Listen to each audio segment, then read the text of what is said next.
мэд гитэн явдаг гэсэн. За ойлгомжтой. За диавол бол бидний өсөлдөгч болно. Ахын дусраа. Нэг ёсондоо энэ ч өсөлдөж байгаа. Өглөө босоод нүдээ нээгээд энэ ч өсөлдөж байгаа. Тантай. Таныг ялахын тулд, таныг унтуулахын тулд, таныг зогсоохын тулд, таныг Библийг уншуулахгүй тулд, таныг урам зориг авахуулахгүй тулд, таныг гутраахын тулд, таны эсрэг зүйлийг хийж байгаа. Тийм учраас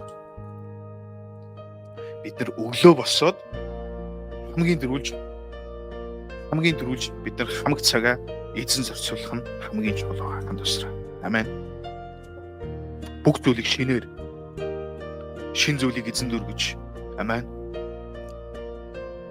Бид нар Есүсийг харах юм бол үүрээр эзэн байнгын уулан дээр залбирч байдаг байсан. Амен. Үүрээр Давид ч гэсэн хэлсэн.